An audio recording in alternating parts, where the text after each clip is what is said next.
The main opposition leader Advocate Nelson Chamisa readies for his comeback. Sanavina mashoko arikuda panguva ino zvinzi Nelson Chamisa is now set to launch new movement without old faces. Mashoko arikuda panguva ino parikuonekwa kunzi munyika munyatsokuonekwa kunzi mune need yechange.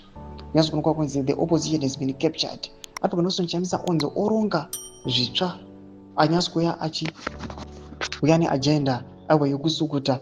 ZANU-PF nobva subscribe or like on the bell icon. Tinda panapa the daily news zvamuri kuona mudanyira vachiti former opposition leader Nelson Chamisa gave a strong indication yesterday that he will soon announce a new political movement which will reflect a clean break from the past. Speaking to the daily news, the country's most influential newspaper, Chamisa also made it clear that the new outfit would not have many familiar faces that Zimbabweans were used to in courts.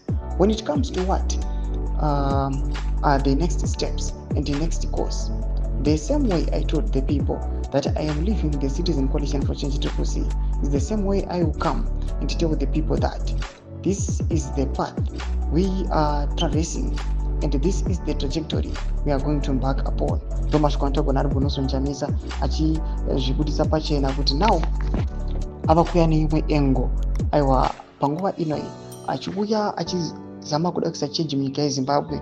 Mashoko ataona macritics anotaura zvakasiyana siyana pamusoro pe-this move. Yes, we know kuti ari Nelson Chamisa unodiwa nemunhu wese munyika yeZimbabwe ndiye anyatsozivikanwa kuti change champion, but panguva inoi pari kuonekwa kunzi the politics dzenyika yeZimbabwe aiwa dzakipchiwa nezvigaranda throughout kwese kwese. What is the word of advice yaungapa Advocate Nelson Chamisa aiwa said the opposition leader anozikanwa kuti anodikanwa nevanhu?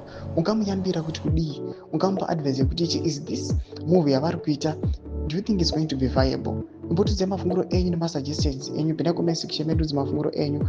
Subscribe or like, chat on the bell icon.